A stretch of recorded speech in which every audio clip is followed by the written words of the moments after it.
Good morning. బాగున్నారా? మేల్కొన్నారా? 7 గంటలు అయిపోయిందండి.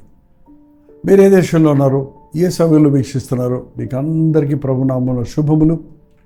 రోజు దేవుని వాక్యంతో మీ ఎదుగు రావడానికి దేవుడు కృప చూపిస్తున్నాడు. రండి, ఈరోజు దేవుని మన కొరకు సిద్ధపరిచిన వాక్యాన్ని ఆలకిద్దాం. పరిశుద్ధుడ నీకు వందనములయ్యా.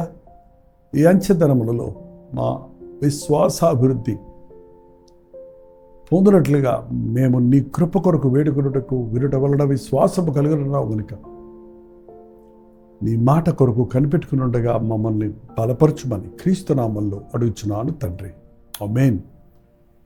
విశ్వాసము లేని తరము వారలారా, ఎంతకాలము నేను మీ మధ్య ఉందును అని అనేక సార్లు ప్రభు అలనాటి ప్రజలకు చెప్పిన మాటను మనం గుర్తు చేసుకుంటే, ఆ రోజుల్లో అట్టి పరిస్థితుల్లోనే అలా ఉంటే ఇప్పుడు ఈ అంచెదములో విశ్వాసము మనుష్య కుమారుడు వచ్చినప్పుడు కనుగొనగలడా అన్న రీతిగా ఎక్కడ విశ్వాసులు అనబడిన వారి జీవితాల్లో కూడా నిజమైన విశ్వాసము, పూర్తిగా దేవుని మీద ఆధారపడే విశ్వాసం కనబడతలేదు.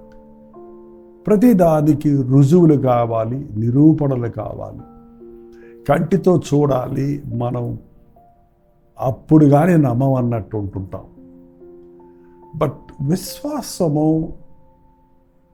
నిరీక్షించబడిన దాని యొక్క నిజస్వరూపమే విశ్వాసం అన్నాడు. ముఖ్యంగా దేవుని విషయాల దగ్గరకు వచ్చినప్పుడు, దేవుని విషయంలోకి వచ్చినప్పుడు మనం ఎందుకు అవిశ్వాసులకు ఉంటాం? మనకు తెలియకుండానే లోకంలో అనేక విషయాలను నమ్ముతున్నాం, కానీ దేవుని విషయం వచ్చేటప్పటికీ నిరూపణలు కోరుతున్నాం. విశ్వసించి చూడు, అద్భుతాలు నీ జీవితంలో ఉంటాయి. మనం విశ్వాసం అనగానే మన పితరుడు, విశ్వాసమునకు పితరుడైన అబ్రహాము గుర్తొస్తాడండి. అబ్రహామును ఉదాహరించి విశ్వాసం అంటే ఎలా ఉంటుందనేది మనకు నిరూపిస్తున్నాడు దేవుడు ఆయన జీవితం ద్వారా. అబ్రహామును పిలిచినప్పుడు విశ్వాసము ద్వారా ఎక్కడికి పోతున్నాడో తెలియకపోయినా తన ప్రదేశాన్ని, తన సొంత వారిని, తన ఇంటి వారిని సమస్తం విడిచిపెట్టి ప్రభువును వెంబడించాడండి. ఈ రోజున ప్రభు పిలుపునకు మనం లోబడటం లేదు. మనం దేవుడు పిలిచిన వాడు నమ్మదగిన వాడని నమ్మటం లేదు.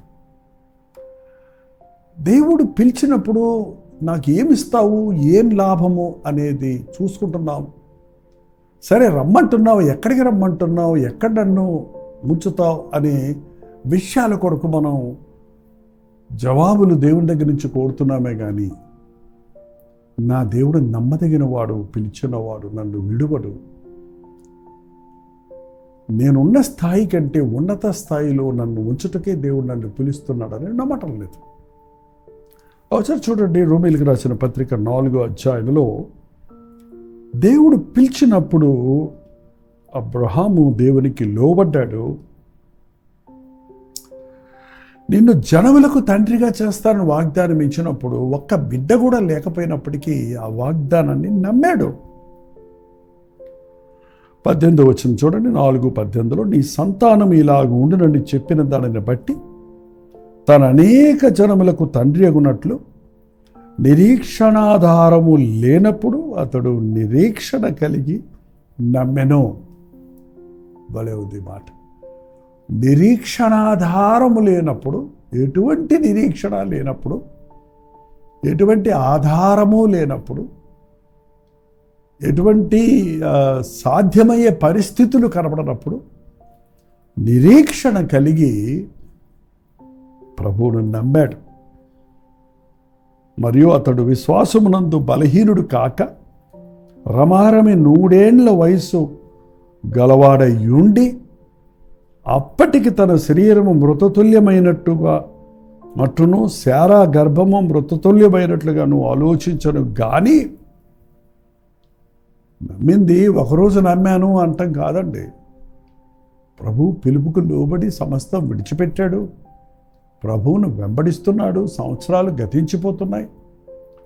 ఇంచుమించు 70 సంవత్సరాల వయసప్పుడు దేవుడు ఆయన్ని పిలిస్తే 90 సంవత్సరాలు, 99 సంవత్సరాలు వయసు వచ్చే వరకు ఎక్కడ నిరీక్షణ ఆధారమే కనబడలా. రమారమి ఎన్ని సంవత్సరాలు చూడండి, అక్కడ ఉంది కదా, 100 ఏండ్ల వయసు గల వాడై ఉండి 99 సంవత్సరాల వయసు వచ్చినప్పుడు నా రమారమణి ఇంచుమించు 100 సంవత్సరాలు. తన శరీరం మృతతుల్యమైపోయింది, ముసలోడిని అయిపోయాను. తన భార్య ముసలిదైపోయింది, శారా గర్భము ఉడిగిపోయింది, మృతతుల్యమైపోయింది. ఇంకా మాకు సంతానం కలుగుద్దా, ఇంకా నేను జనములకు తండ్రిని అవుతానని నిరీక్షణ ఉందా? అసలు నిరీక్షణ ఆధారమే లేదే, ఏ విధంగానూ ఇది సాధ్యము కాదే అన్నప్పటికీ నిరీక్షణ కలిగి నమ్మాడటండి. విశ్వాసము, ప్రేమ, నిరీక్షణ.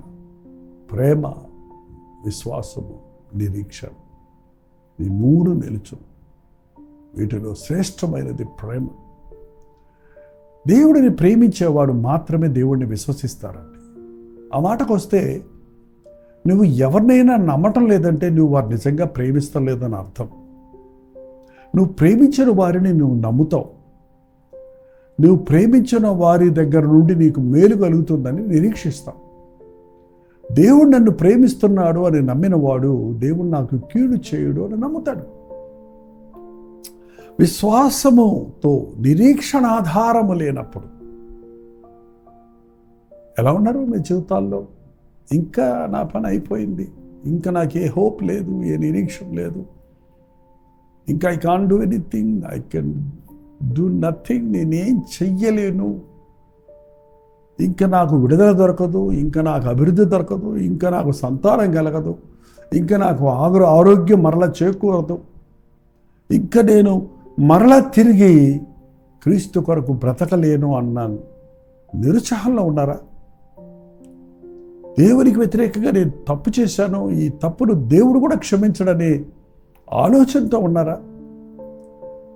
ఎవ్వడూ నన్ను బాగు చేయలేడు అనే అపనమ్మకంతో ఉన్నారా?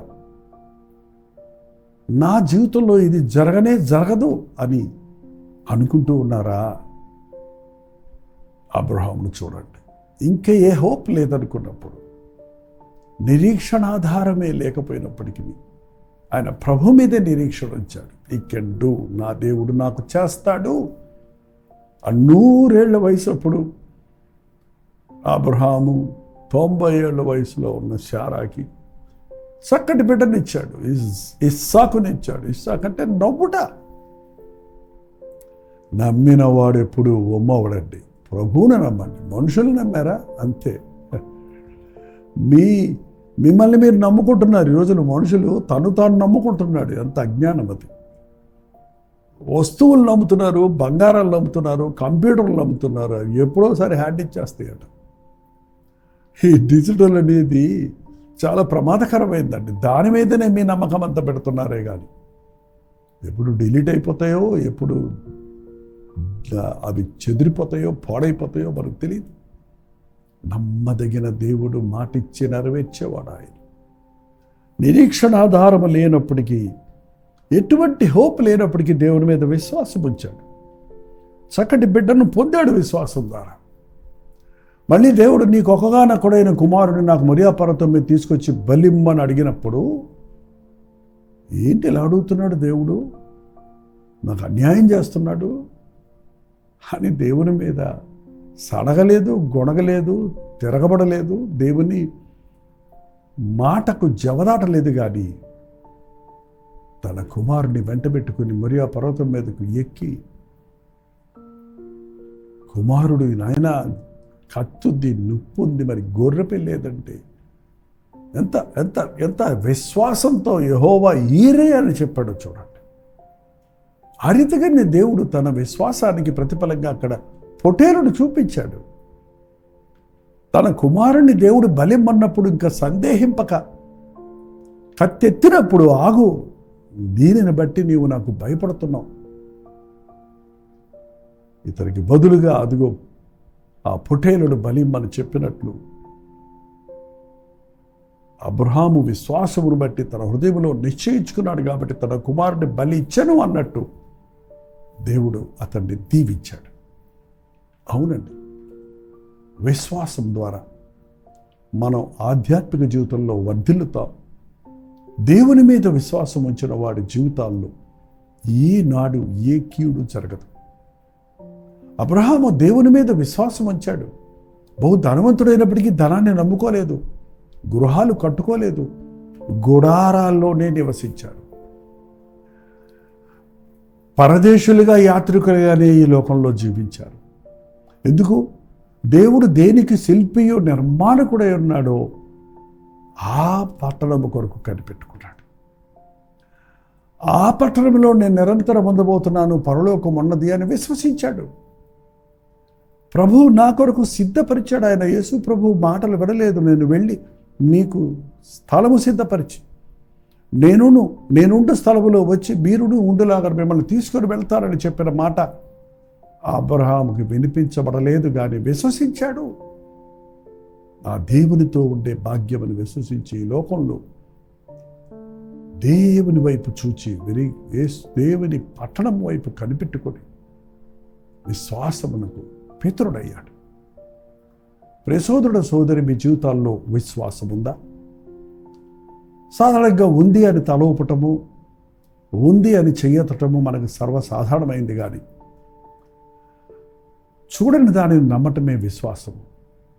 ఆయన చేతుల్లో వేలు పెట్టి, గాయాల్లో వేలు పెట్టి చూస్తే కానీ నమ్మనన్నాడు తోమ. చూడు, నీ చేయి చాపిన గాయాల్లో వేలు పెట్టి చూడు. అవిశ్వాసివి కాక విశ్వాసివై ఉండు. చూచి నమ్మిన వారి కంటే చూడక నమ్మిన వారు ధన్యులన్నారు. యేసు ప్రభు కల్వరి శిలువలో బలైనది మనం కనులారా చూడలేదు, కానీ నమ్ముచున్నాం. ఆ నమ్మకమే, ఆ విశ్వాసమే మనకు రక్షణ కలుగజేస్తుంది, మనకు పాపక్షమాపణ కలుగజేస్తుంది. నమ్మండి, దేవుని యందు విశ్వాసం ఉంచండి. మీ జీవితంలో ఎదుర్కొనే ప్రతి సమస్యలకు పరిష్కారం ప్రభు దగ్గర ఉంది. Never give up. ఇక నాకు హోప్ లేదు అని దిగులు పడవద్దు. నిరీక్షణ ఆధారమే లేనప్పుడు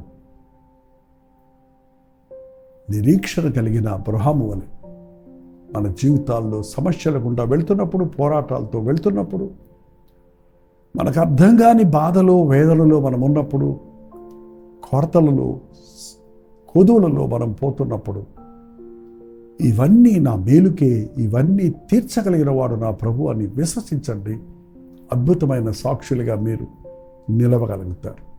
ప్రార్థన. పరిశుద్ధుడా, ప్రేమగల తండ్రి, మా జీవితంలో తండ్రి కేవలం లాభముల కొరకు, నిరూపణల కొరకు నీ మీద నాయన విశ్వాసం ఉంచేవారిగా మేము ఉండక, విశ్వాసులమని చెప్పుకుంటూ అవిశ్వాసుల కంటే హీన స్థితికి దిగజారిపోయేవారిగా, క్రియలు లేని విశ్వాసము కలిగిన వారిగా మేము ఉండిపోక, మేము విశ్వసించిన వాడు నమ్మదగిన వాడని, పిలిచిన వాడు నమ్మదగిన వాడని, నా దేవుడు నన్ను ఆశీర్వదిస్తే అవి కంటికి కనబడవు, చెవికి వినబడవు, హృదయానికి గోచరము కావు, కానీ ఆయన ఆశీర్వాదాలు నన్ను చుట్టుముట్టి నన్ను వర్ధిల్లింపజేస్తామని, ఇహమందు పరమందు దేవుడిచ్చే ప్రతిఫలాన్ని పొందుటకు నన్ను సిద్ధపరుస్తామని విశ్వసించుటకు ఈ ప్రార్థనలో ఏకీవిస్తున్న ప్రతి ఒక్కరికి నీ సహాయం చేయమని క్రీస్తు నామములో అడుగుచున్నాను తండ్రి. ఆమేన్. తండ్రి అయిన దేవుని యొక్క ప్రేమయు, కుమారుడైన క్రీస్తు యొక్క కృపయు, ఆదరణకర్త అయిన పరిశుద్ధాత్మ యొక్క సహవాసం కూడి వచ్చిన మనందరికీ ఇప్పుడును సదాకాలం తోడయుండును గాక. ఆమేన్. దేవుని స్తోత్రం. మీ ప్రార్థన స్తోత్ర భారాలు 954041 నెంబర్కి, మీరు ఇతర దేశాల్లో ఉంటే 9100 నెంబర్కి టెక్స్ట్ లేక వాయిస్ మెసేజ్ ద్వారా వాట్సాప్ చేయండి. మీరు వాట్సాప్లోని మేము పరిశీలిస్తున్నాం, ప్రార్థిస్తున్నాం. మీరు ప్రార్థించండి. మీలో చాలామంది మీకు జవాబులు వచ్చినప్పుడు మీ ప్రైజ్ రిపోర్ట్స్ కూడా పంపిస్తున్నారు. దాన్ని బట్టి ప్రభువును స్తుతిస్తున్నాం. మీరు ఇంతవరకు ఒక్కసారి కూడా వాట్సాప్ మెసేజ్ పెట్టకపోతే ఈరోజు ఖచ్చితంగా మీరు ఎక్కడి నుంచి వీక్షిస్తున్నారో మీ పేరు, ఊరు, అలాగే వీలైతే మొదటిసారి అయితే మీ చిన్న పిక్చర్తో పాటు పంపించండి. మిమ్మల్ని గుర్తుపెట్టుకొని ప్రార్థించడానికి మేము ఆశ కలుగున్నాం. ప్రోచితమైతే మధ్యాహ్నం 3 గంటలకు హెచ్చరిక, అలాగే రాత్రి 9 గంటలకు కలువరి ప్రతి దొడిలో బలి కలుసుకుందాం. అంతవరకు దేవుడు మహాకృప మీకు తోడైనది గాక.